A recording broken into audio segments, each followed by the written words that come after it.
Jeremy Fowler of ESPN recently released a new top 10 list of NFL wide receivers, and a Steeler wasn't on it. But there was a Steeler receiver who did receive votes. We're going to talk about that list, what it would take for the Steelers to get back in the top 10, get a receiver back in the top 10 in the NFL. And, is that something that can happen relatively soon? We'll talk about that and a Hall of Fame question about a current player on the Pittsburgh Steelers, who it is and if they are bound for the Hall of Fame. Right here on the Locked On Steelers podcast, I'm your host, Chris Carter, joined by Josh Taylor today. Let's get into it. You are Locked On Steelers, your daily Pittsburgh Steelers podcast, part of the Locked On Podcast Network, your team every day.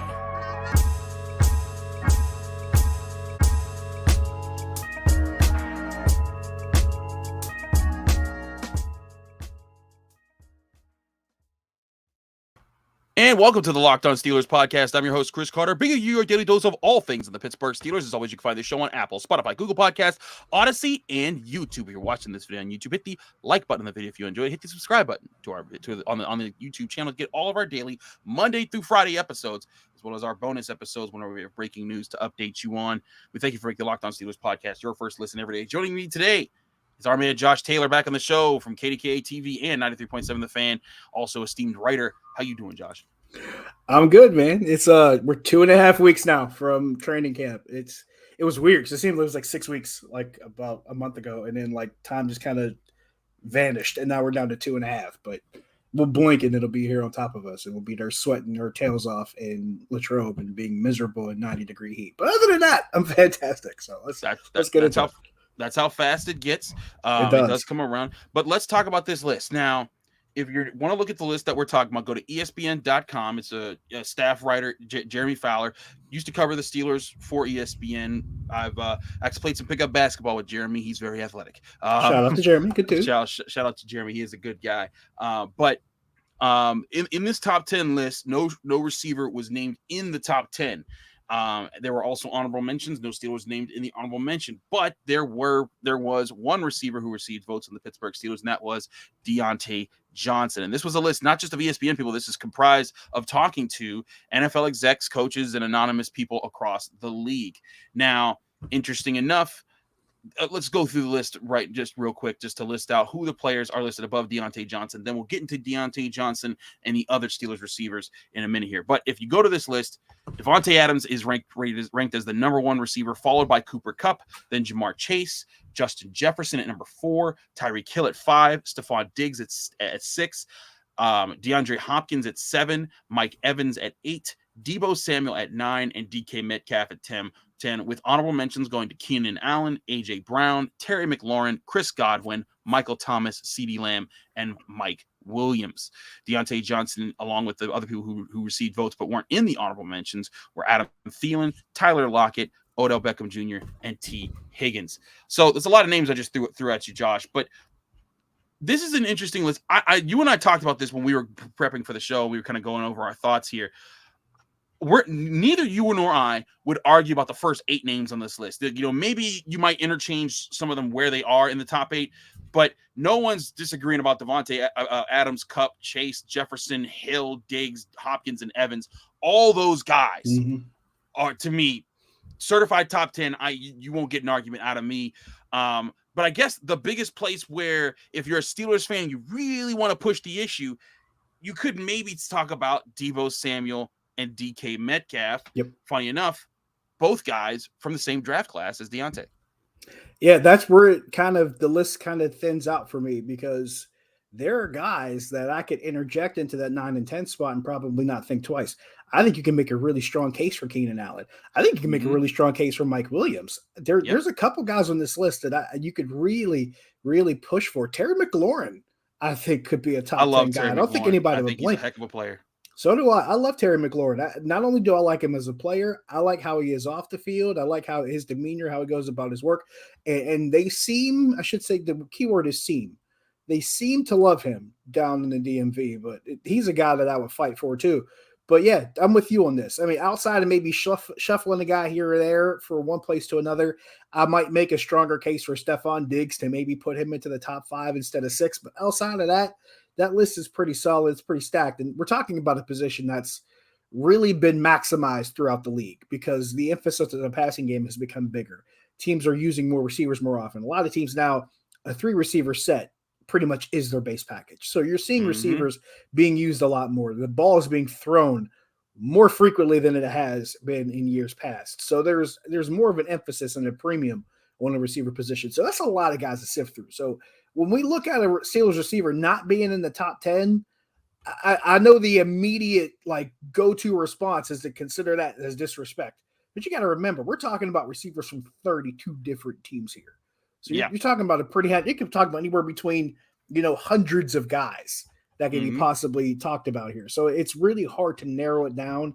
And if you don't have a guy that's in that top 10, it's not necessarily disrespect. It's just a big, big field to pick from. It's a really big field, and it's an increasingly young field. Yes. Of the top, half of the top 4 are 22 years old in Jamar Chase and Justin Jefferson.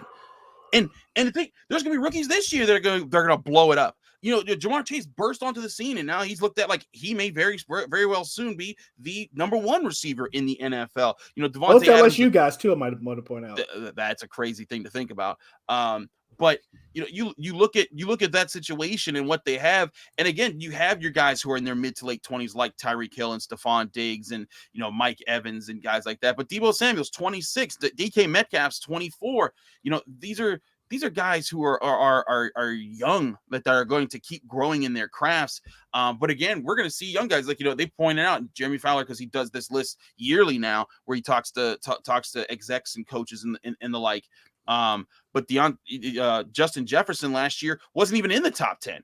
He was an honorable mention, and now he's top 4. It just shows how quickly receivers can rise. I'm with you. This is not a disrespect on the Pittsburgh Steelers, even though Diontae Johnson had the 2nd most targets, the 6th most receptions, and the 10th most receiving yards, with the oldest version of Ben Roethlisberger that's ever played in the NFL, and the most limited version of Ben Roethlisberger who's ever played in the NFL, with an offensive line that was also very limiting. And while teams were able to kind of just lock down the short passing game, but Diontae Johnson still produced. And there's a lot of people who think that Diontae Johnson, if he's allowed to produce at a rate where he's able to catch the ball deeper down the field and not be catching the ball, 2 and 3 and 4 yards from the line of scrimmage, that he would excel and be one of those top guys in the NFL. Do you think that's necessarily the case? Or do you think that, yes, we haven't seen as much of Diontae, but there's also still just so many other players that also go through tough things on their own teams, and those players are also very talented receivers? No, I think it is possible. I think we've really emphasized a really important point. When we're talking about Diontae Johnson last year versus Diontae Johnson this year. What he does this season and the numbers and the difference in how the numbers might look is going to be very quarterback dependent. So we really dependent on who's throwing to him. Because last season, you talked about it, 2nd most targets, 6th most receptions, but 10th most receiving yards. That's because he didn't really get around for big gains here and there because it was mostly quick passing. It's Ben Roethlisberger, and we talked about it, the oldest version of himself. And let's not kid ourselves. That last 5 to 6 years of his career, they were really concerned with one thing. 3 seconds or less, boom, get the ball out and make a play. They were trying to protect him and preserve him as much as possible. So, of course, that's going to affect what the receivers can do getting down the field. So only so far you can go in 3 seconds. Even the fastest man can't get so far in 3 seconds. So it's hard to really expect that.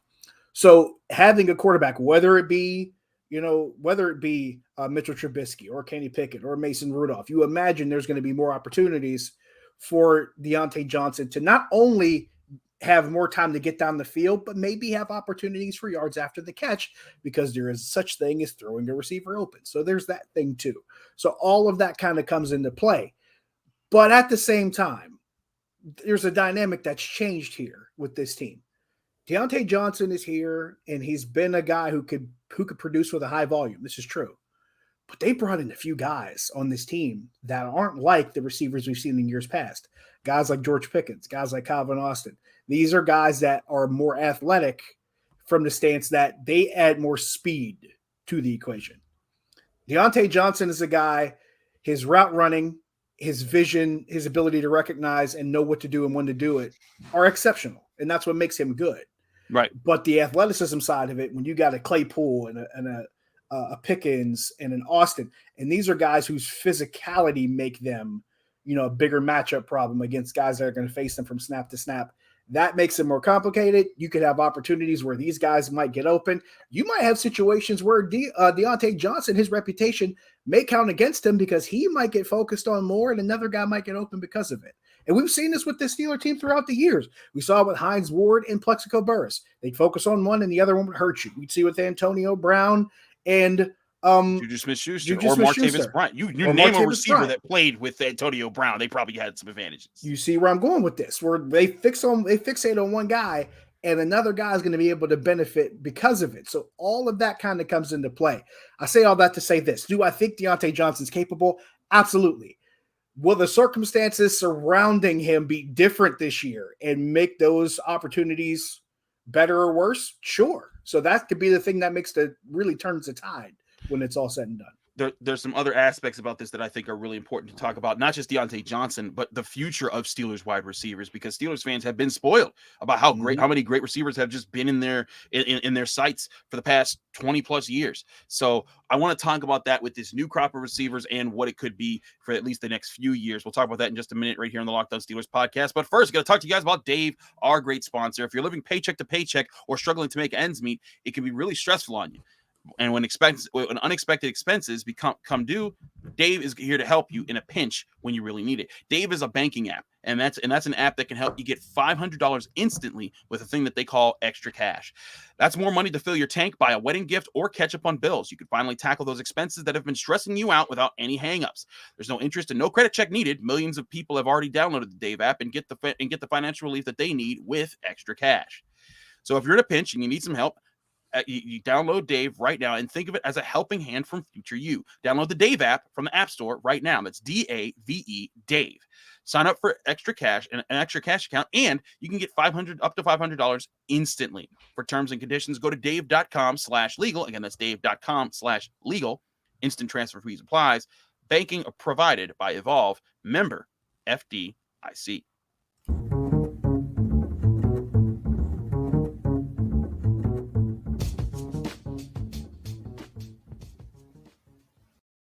Back here on the Locked On Steelers podcast, I'm your host, Chris Carter, here with my friend and guest here, Josh Taylor, KDKA TV, 93.7 of the Fan. Josh, you started to talk about all the other receivers the Steelers have and how many other athletic threats that they have on their roster right now. I'm not so sure, though, that the reason that the Steelers might not get another top 10 wide receiver, at least immediately in the NFL, is more so about their skills. It might be about how their offense is structured. We've talked a lot about how talented this offense is. Najee Harris, Pat Freiermuth, Diontae Johnson, Calvin Austin, George Pickens, Chase Claypool. There's so many skill players that you're excited to see how will they perform. And not all of them maybe stars or superstars or whatever, but each of them possesses an interesting potential that the Steelers could tap into. And Matt Canada is going to have to balance those potentials and see what happens on the field with them. But when you're balancing an offense that has younger quarterbacks who you're trying to work around and a young offensive line and a running back that you're really trying to focus on, it's going to lower those targets. Just 2 years ago, even in 2020, when Ben Roethlisberger was kind of just, in his second to last year, there were 3 receivers who got over 100 targets. But there's no guarantee that that's going to happen all the time. And in fact, only 2 receivers got over 100 targets last year. So I said to say part of the problem might just be the lack of opportunity for any one wide receiver to set the tone and be a top 10 wide receiver in the NFL. And again, to a point, you look back at Antonio Brown and what he did. Steelers fans, just for like 6 straight years, you got to see the best wide receiver in the NFL. He was just dominant in every facet: touchdowns, yards, separation, whatever he did it, return game, all that. And that was off of the heels of, you had Mike Wallace, you had Emmanuel Sanders, and before that you had Santonio Holmes, and you had Hines Ward. You just had riches upon riches at the wide receiver position. And I'm not saying that these guys can't be riches, but it's just a position now where none of them are proven star receivers in the NFL, though, again, some might say that Diontae Johnson should be a star receiver if he had, I guess, more consistent quarterback play. I'm going to point out 2 things, and one of them is probably not so obvious. When you're a team that's trying to, search for balance on offense, even if you're not even a team searching for balance, but, from a more kind of retroactive perspective, if you're throwing the ball a lot more odds are you're probably trailing in a lot of games. Very true. You're going to have to throw a lot more. And this is something that gets left out a lot. Some of Ben Roethlisberger's heaviest volume years were years where the team necessarily didn't do so well because they weren't winning as many games. Now, the years where they won 10, 11, 12 games, made the playoffs, his numbers are good. Yeah. But the heaviest volume years were years where the team was trailing a lot and they weren't scoring a lot of points, and he had to throw a lot to try to stay in games or try to come back and try to catch up. So things weren't really working in their favor, even though you saw a lot of targets for guys. You saw a lot of attempts and a lot of completions and a lot of yards. And in 1 year in particular, I want to say he led in completions, attempts, and interceptions all in the same season. I want to say it was 2018. But 2018, that team also didn't make the playoffs. So if that's happening, you may have a problem on your hands as far as your team's record. Now, I say all that to say this. With Matt Canada's offense, this is an entirely different dynamic. And I've talked about this, Chris, since the 1 year Matt Canada did his thing at Pitt in 2016. Mm-hmm. And Pitt had the best scoring offense you had seen up until last season with Mark Whipple. But before that, it was Matt Canada's offense in 2016. And Kenny Pickett, of all people, will tell you, hey, those two systems, not very different. But I'll say all that to say this. One of the things I always pointed out in 2016 was that Matt Canada's quarterback at Pitt that year was Nathan Peterman. Mm-hmm. I compared Nathan Peterman in that offense to Will Smith in Hitch. Or I compared him to Kevin James in Hitch. And Matt Canada was Will Smith. He said, look, elbows 90 degrees, 2 steps side to side. I hate You'll need to get crazy. You'll need no pizza. They got food there. The whole thing was Nathan Peterman did not have to go out of his mind to make a bunch of crazy plays. All he had to do, give the ball to the right guy, and let that guy do his thing. Whether it was Quadri Henderson on the jet sweep, whether it was handing it off to James Conner, or throwing it over the top to I forget the tight end's name right now, but you know where I'm going with this. Mm-hmm. All he had to do was find the right guy to give the ball to and get out of the way.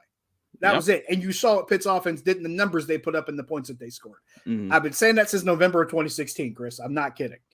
But I say all that with the recognition of this offense with the Steelers.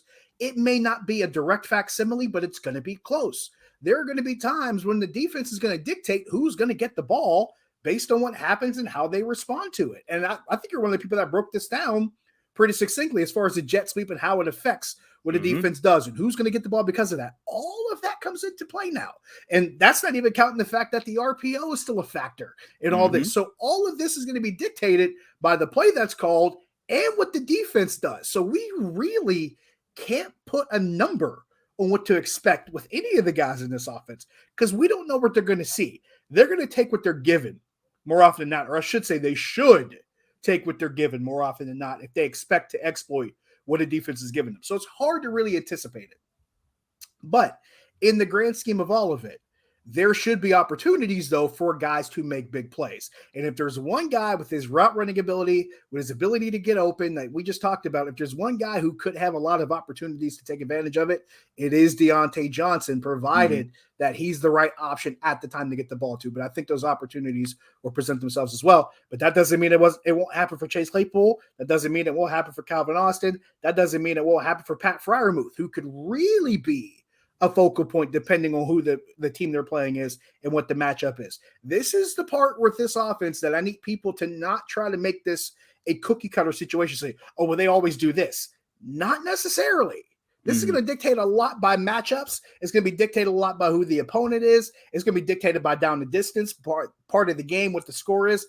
A lot of different things are going to come into play as far as what you'll see. So if you go in expecting one thing, you're probably going to see something different. It's going to throw you off. So I'm warning y'all now, keep an eye out for that kind of stuff. I do agree, but let's just dive into the just for a second. You know, we're talking about that balance, but the question I guess that I have is, you know, can the Steelers get a guy back into this conversation, into the top 10? Deontay Johnson, you know, one thing people say about his drops is that, oh, he drops the ball all the time, and he did have 8 drops last year. But you look at it among, you know, some of the guys who had, you know, the most drops in the NFL, that was Deebo Samuel, who had the most with 12. Jamar Chase had 11. CeeDee Lamb also had 8. DJ Moore with 9. Jalen Waddle with 9. Keenan Allen with 9. Justin Jefferson with 9. Tyreek Hill with 10. Those are high numbers. And each and every single one of those names I just named, they also had a higher drop rate, which means that if you're thinking, oh, well, they just got more targets. Okay, maybe they did, but they still had a higher drop rate than Diontae Johnson. But Deontay Johnson was tied for second in targets. 8 drops on 169 targets. I'll take that ratio any day of the week and twice on Sunday. That's a very good ratio to have. So point being, looking at that situation there, I think that Deontay Johnson is a lot closer to the top 10 than people realize. And I think that this year he'll get a chance to showcase that a little bit more. But the biggest thing that might be in his way might not be his own limitations. It might not be, a cornerback he faces. It might be the talent around him. And it might be a Chase Claypool or George Pickens who might emerge. For all people who are very excited about Calvin Austin, I think he has a lot of potential and could be a real threat in the NFL. But it's just, you don't see 4th wide receivers getting those kind of opportunities to do those types of things. But I'd be interested to see, who do you think is the next top 10 Steelers wide receiver be named in a top 10 that can legitimately be named in a top 10 where it's like generally accepted, okay, that's the guy. Because again, I think Steelers fans have just been spoiled for so much time that they just thought that this guy, that they should just be awarded a spot in the top 10 like it was a baseball all-star game.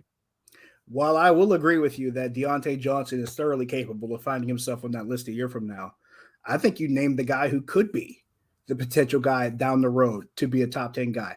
George Pickens continues to intrigue me. Yes, he does. Same here. And all of the things that I shouldn't say all, but a vast majority of the things that we saw as far as the pre-draft evaluations and looking at his tape, they're saying, look, this kid has the potential to be a very dangerous and very good receiver.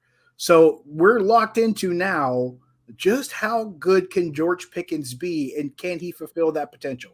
If he does, you got a potential top 10 guy on your hands, just because the physicality, the size, the route running, the ability to play on the ball, the speed, separation he can get, the speed. He can make a play in just about any situation. Now, you can make the argument that Chase Claypool probably makes plays in some situations better than others, just like you can make a case that Diontae Johnson probably makes some plays in some situations better than others. George Pickens might be the one guy, and you can make the same case for Calvin Austin. He's going to make better plays in certain situations better than others.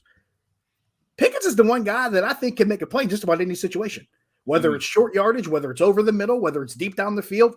I don't think there's much that he can't do if he reaches his full potential. That's what makes him dangerous for me, because it's not just about the production sometimes. It's about the ability of the guy and what he's able to do when you put him in a situation, which is why I was making a case for a guy like Stephon Diggs. Stephon Diggs can do a lot of different things. Davante Adams can do a lot of different things. Yes, Cooper Kupp gets moved around that offense so much with the Rams. They make it a point to put different looks on him so defenses can't get fixated on him. He can make plays in a lot of different situations. Pickens reminds me of that. You can move him around. He could probably play a different position or whatever inside that formation and still find ways to kill you. He scares me that way. I think it's legitimate to say that he scares, like he can scare a lot of people that way. And again, this is all speculation. We haven't seen a lick of him be in the NFL. We haven't seen him. We haven't seen him go up against any NFL defensive back. But from what we saw in college, from what we've seen athletically, and from what we've seen on just his capabilities, there is a legitimate excitement there. And a lot of people nationally who think that he could be the most underrated part of this offense. So all that to say, I think there's legitimate reasons for people to be excited over George Pickens, and maybe he is the next top 10 guy that's a Pittsburgh Steeler who makes him the top 10 in the NFL. We're going to take a quick break. When we come back, I promised you guys a Hall of Fame question, a question from one of our listeners and viewers who asked about a Steeler who's on the roster right now who might make the Hall of Fame. But who am I talking about? It's an actually interesting discussion. I'll do that with Josh right after this, right here on the Locked On Steelers podcast.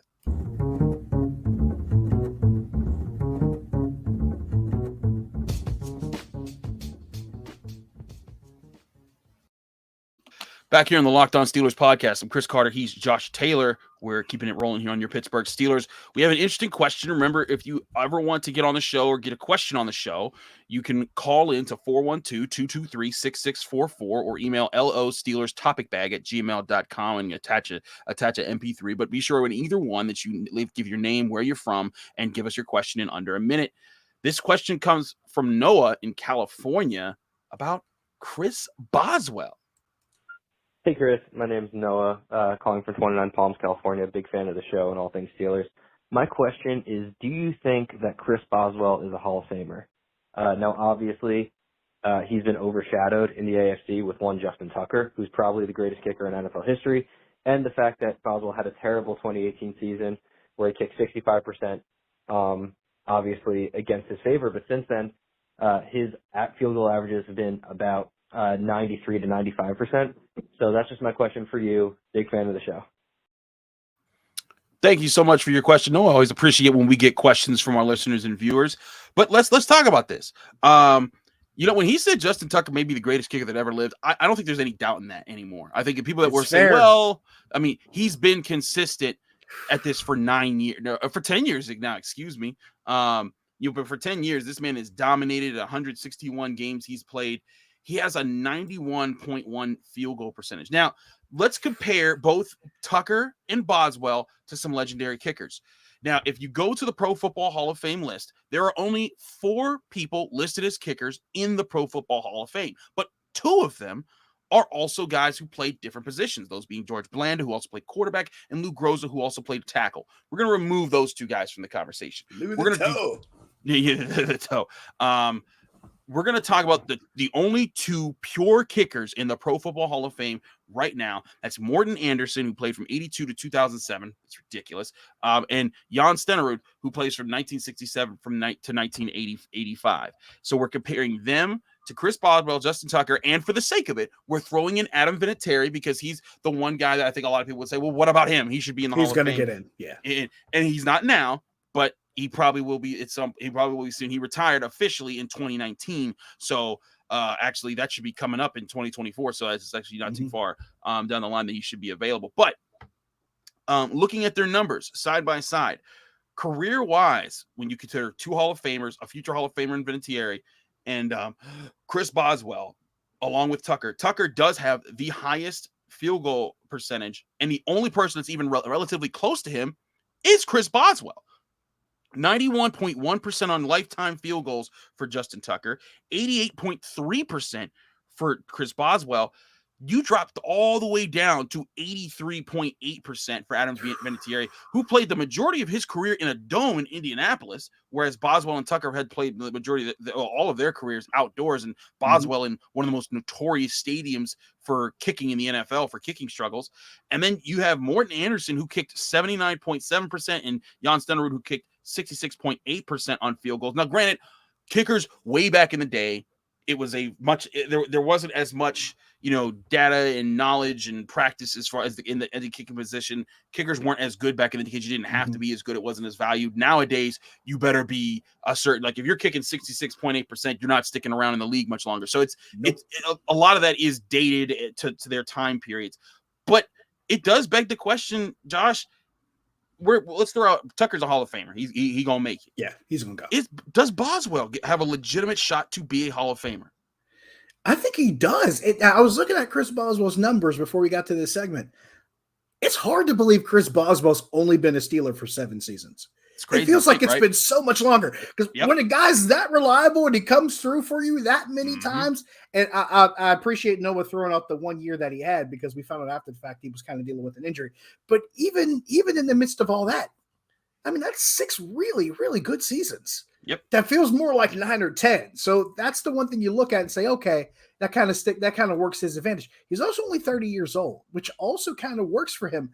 So he's still got, as far as kickers go, he's still got a lot of time left to keep doing what he's doing. And Chris Boswell takes really good care of himself. He keeps himself in pretty good shape. So, I mean, he could only be halfway through his career. He might not even be halfway through his career yet if you're trying to, create a trajectory of what it could be. So if we're doing that, if we're creating a trajectory, let's say he kicks until he's 39 or 40. That's 9 or 10 more seasons kicking at the rate that he is. And if that's the case, if those numbers are even ridiculously close, let's adjust it. Let's give it maybe a 2% margin of error. You're still talking about a guy that's kicking at 86% for field goals, maybe 92 to 93% for extra points, and doing it for that long. I think he has over 700, almost 800 points kicked in his career. Vinatieri, I think, has over 2,100.